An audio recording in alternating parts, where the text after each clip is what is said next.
Turning 70 makes many people quietly wonder, how much time do I really have left? But what if your body is already giving you subtle signs that your best years aren't behind you? Today, we're uncovering 7 science-backed signs that often appear in people who live well into their 80s and 90s. Stay with me, because by the end of this video, you might see your own future more clearly. This video is for general educational and inspirational purposes only. Please reflect and consult professionals when applying life lessons. It was during my 72nd year, soon after I retired from 35 years of teaching high school history, that life slowed enough for deeper noticing. The classroom noise faded, replaced by quieter rhythms. Morning coffee on the porch, afternoon walks along familiar neighborhood streets, evenings spent sorting old letters and photographs. One Saturday in early October, the kind of day when leaves drift lazily and the light turns golden, I received an invitation to a small gathering at the community park in our quiet Midwestern town. It was to celebrate our longtime friend Eleanor's 75th birthday. Eleanor had been a nurse for decades before retiring herself, and she still moved with the purposeful energy of someone half her age, hiking local trails most weekends, tending her garden, volunteering at the library. About 20 of us gathered under the wide branches of ancient oak trees, blankets spread on the grass, folding chairs arranged in a loose circle. Someone brought a homemade carrot cake, another a thermos of spiced cider. Laughter rose easily as stories unfolded, memories of younger days, shared travels, children now grown with children of their own. What made the afternoon linger in my mind was the way conversation turned reflective. Eleanor spoke softly about her late husband, Robert, who had passed at 85 after a full, active life. She described how, even in his final decade, certain habits had seemed to carry him forward. The steady cadence of his daily walks, the firm grip he kept when shaking hands, the calm way he handled setbacks. As she spoke, heads nodded around the circle. We recognized pieces of ourselves in her words. That moment felt meaningful because it wasn't about predicting the future with certainty, it was about seeing patterns already present in our own lives, small, consistent choices and strengths that science has quietly linked to longer, healthier years. Sitting there among friends who had traveled similar roads, I realized these observations weren't abstract. They were woven into the very texture of our days after 70, inviting gentle awareness rather than worry. As the afternoon light filtered through the oak leaves, Eleanor leaned forward slightly, her voice steady and warm, the way a longtime nurse speaks when she knows the weight of what she's sharing.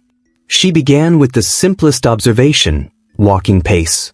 Robert had always walked briskly, not rushed, but with intention, covering the same mile each morning in about 12 minutes even into his 80s. She mentioned studies she'd followed, large ones tracking thousands of people over decades, showing that those who maintained a faster, confident gait after 70 often lived several years longer than slower walkers. It wasn't about speed for speed's sake, it reflected overall muscle strength, cardiovascular health, and coordination working together. Next she spoke of grip strength.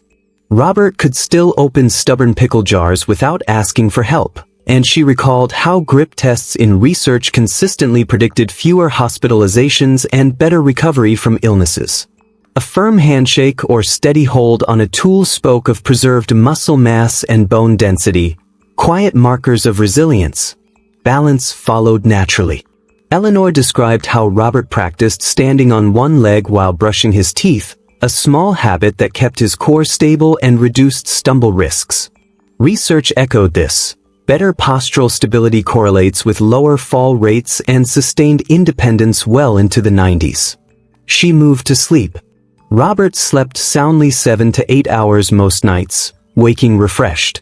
Studies linked consistent, deep rest to stronger immune function, sharper cognition, and slower cellular aging, patterns that appeared again and again in long-lived groups. Appetite came up next.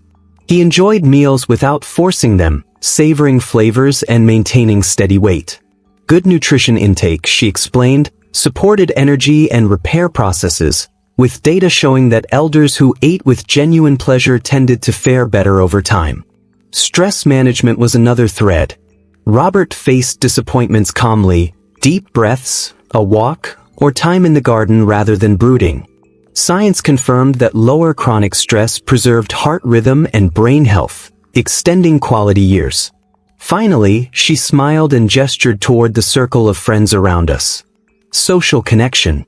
Robert never stopped calling old classmates, sharing coffee with neighbors, attending these gatherings.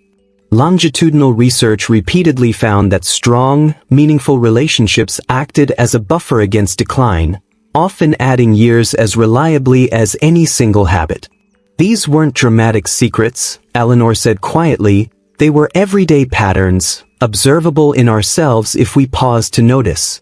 That conversation under the oaks stayed with me long after the cider cups were empty and the last hugs exchanged. Driving home as the sun dipped low, I felt a subtle shift, not dramatic, but steady, like turning a page in a familiar book and seeing the print more clearly. I began paying attention in a new way. On my morning walks to the corner market, I noticed the rhythm of my steps, quicker than they had been a year earlier, carrying me past houses I'd passed hundreds of times without strain. That briskness felt like quiet reassurance. In the garden, pulling weeds or lifting pots, my hands closed firmly around handles and trowels, jars opened without a second thought. Those small victories registered differently now, not as routine, but as signs of enduring strength. Balance showed itself in ordinary moments, stepping over garden hoses without hesitation, standing steady while reaching for a high shelf. I even tried Robert's toothbrush trick one morning, balancing on one leg for 30 seconds, and found it easier than expected. Nights changed too. Sleep came more readily, deeper and unbroken most evenings, leaving me waking with clearer thoughts and lighter energy. Meals tasted better. I ate slowly, savoring the flavors of simple dishes, no longer pushing food around the plate out of habit. When old worries surfaced, bills, distant family news, I paused, breathed deeply, stepped outside to the porch, let the breeze carry the tension away instead of letting it settle. Most of all, I reached out more. Phone calls to cousins I hadn't spoken to in months, coffee with neighbors, showing up for the next park gathering even when the weather turned cool. Each connection wove a thread of purpose through ordinary days. Life didn't lengthen overnight, but it widened. Mornings felt brighter, evenings more peaceful. The years ahead, whatever their number, began to carry a gentler promise, not of endless time, but of richer presence within whatever time remained. I saw how these small, consistent strengths mirrored the resilience many of us carry quietly, often without naming it, inviting us to trust them a little more. Eleanor paused for a moment, letting the quiet of the park settle around us, then added one more detail that felt both personal and universal. She spoke of Robert's decision, made back in his 30s, to quit smoking after a doctor's straightforward warning during a routine checkup. He never touched another cigarette. That single choice, she reflected, had quietly protected his lungs and circulation through decades of wear and tear. She'd read the long-term studies, ones that followed people from middle age into their 80s and 90s, and the numbers were clear. Those who avoided tobacco entirely or quit early enough consistently showed stronger respiratory function, fewer chronic conditions, and often several extra years of active living compared to lifelong smokers or late quitters. It wasn't a dramatic turnaround story, it was a steady, almost invisible advantage that compounded over time. She tied it gently to the present signs we'd been discussing. The brisk walks Robert took each day were easier because his lungs had decades of clean air behind them. His grip remained firm partly because better oxygenation supported muscle endurance. Even his restful sleep benefited, fewer nighttime interruptions from coughing or shallow breathing. The habit had become part of the foundation those other strengths rested on, like roots supporting the visible branches of a tree. Around the circle, a few heads nodded slowly. One man mentioned his own decision to stop decades earlier after watching his father struggle with emphysema. Another woman shared how she'd never started, a small luck she now appreciated more. The point wasn't guilt or judgment, it was recognition. Past choices, especially around smoking, echoed forward into the quality of these later years, blending seamlessly with current routines, walks, meals, friendships, to shape a longer, steadier path. Eleanor's voice stayed soft as she finished, reminding us that awareness of these threads, old and new, could guide small adjustments without rewriting history. In the fading light of that October afternoon, as the group slowly gathered their blankets and chairs, the conversation felt complete, not because every question had been answered, but because something essential had been named. Those 7 signs Eleanor described weren't hidden prophecies or medical charts. They were already present in the lives unfolding around us, written in the cadence of a morning walk, the firmness of a handshake, the steadiness of a step across uneven ground. They appeared in the ease of falling asleep and waking refreshed, in the simple pleasure of a shared meal savored without hurry, in the quiet choice to breathe through worry rather than let it take root, and most touchingly, in the warmth of faces we still sought out, voices we still wanted to hear. Sitting there among friends who had known one another through decades of change, children leaving home, careers winding down, bodies shifting in subtle ways, I understood that longevity after 70 isn't measured only in calendar years. It shows itself in the quality of presence. The way a day can still feel full when the pace slows, the way small strengths accumulate into something enduring.